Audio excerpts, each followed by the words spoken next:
Hello, I watched The Evil Dead Rise today for the first time, and I thought it was cool, and I wanted to talk about it because I saw some reviews that bugged me. I went to Letterboxd after I watched the movie, and I went to the bad reviews because obviously I'm going to go read the bad reviews on a movie. What am I supposed to do? Not? But basically, there was this common take that I saw in a lot of the reviews where it's oh my god, in the first act, they spend so long setting up what happens in the rest of the movie, and I just can't handle it. It really breaks my immersion in the movie when they set up things in the first act. Babes, do we not understand that that is how a story works? At the beginning, you have setup, and then later on, everything pays off. I don't get it. And it's not gratuitous. It's not overly oh my gee, look at what's going to happen later. It's not that big of a deal in the grand scheme of things, especially with this movie. And people are saying this movie sucks because of that, because there's setup in the first half. That's how a story works. Setup and payoff is how a story works. Get a grip. Please, I implore you, getting a grip would do wonderful things for your mental health. I really need you to understand the profound stupidity of this point. So I want to bring up a few specific examples from this movie that are setup moments and the beginning of it, so that we can see and really think about it, really use our noggins to think about why, saying oh my god, setup is dumb. It's really dumb. The first example is this shot of a wood chipper in an apartment building. That's the first setup. The second example is this hole in the parking garage floor. The third example is this child making a sharp pole. The fourth example is this guy right here has a cat that hides in the vent. And the fifth is this guy also has a shotgun. Those are the 5 examples that I could think of specific setup moments in this movie that get paid off later. Now, I want to be charitable to these people and assume that they're not saying that this movie is bad because it has setup, because that is just so stupid, stupid on a demonic scale. So I'm assuming that that's not what they're saying. I'm assuming that they're saying that setup moments like this are bad when it takes them out of the viewing experience and when it's just so obvious that it's set up for something that's going to happen later. And, I guess that's a reasonable point to make. So it follows that each of these moments of setup would be just so bad for this movie to deserve a 1 star. So fourth wall breaking, I can't watch this movie anymore. But here's the thing. These moments in this movie are not that bad. There are 2 moments out of these 5 that are kind of a bit weird and not even bad, really. So the only 2 moments that are a bit weird are there's a wood chipper in the garage and little girl makes a sharp pole. Those are the 2 moments that are a bit weird. But I only take offense to little girl has a sharp pole because why does the little girl have a sharp pole? In what way does that make sense? That really is kind of weird, kind of dumb. And, if you wanted to say that, I would agree. But the wood chipper in the garage thing, that shot where it shows it is also establishing that there's an earthquake happening. And it's also 2 seconds long. And also it's oh, we're throwing a person in this wood chipper. If you're thinking about it that much to be taken out of the movie, you realize we're going to throw a person in that wood chipper by the end of the movie.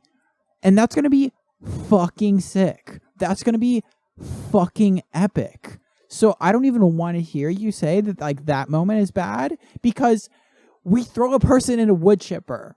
Be so real right now. That is sick. And to add on to that, the wood chipper being there is part of an even cooler series of setup and punchline. Because about halfway through the movie, we have that girl listening to the second half of the vinyl. And it's the priest man recounting how he tried to burn the monsters and it didn't work. And how he tried to dismember the monsters and it didn't work. But did he try to fucking wood chipper them? Did he try to put their bodies into a pulverizer and reduce them to mere liquid? No, he didn't. So we're going to do that, obviously. And that is so cool. That is way cool. Yeah, basically that's my response to the movie is bad because there's setup in it because that's a dumb take, and I don't want to see anybody else saying that. I've settled it, basically. I've solved this problem. I have settled it. But I don't like to be all negative. So I wanted to say a couple things that I liked about this movie, because I've also been thinking about that recently, too. 1, can we talk about the title sequence? Oh my god. So good.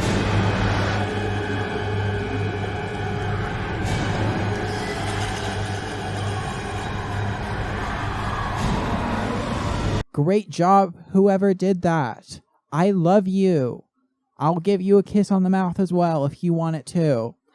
2, that lady's smile. I don't know if she just did that in an audition or something, and like the director was like, yeah, that's our girl, or if it's like CG or makeup, but whoever made that happen, wow, truly wonderful. I was blown away.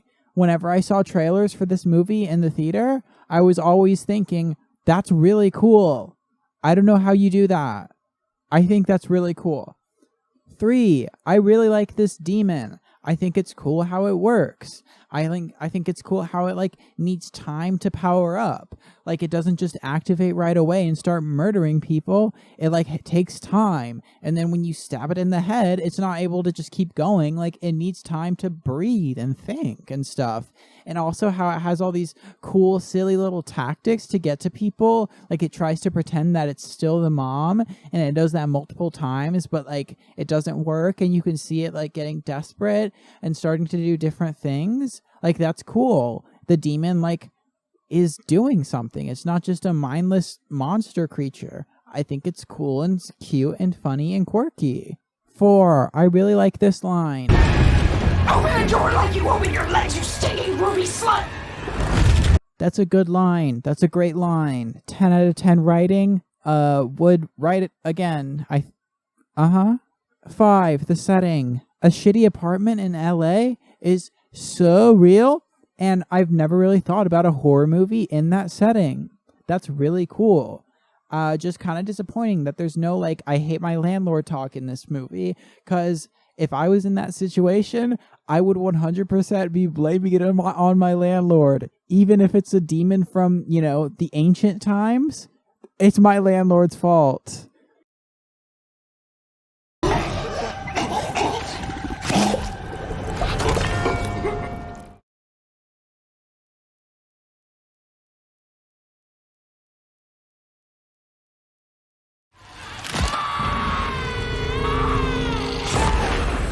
Yeah, that's all the thoughts I have about this movie.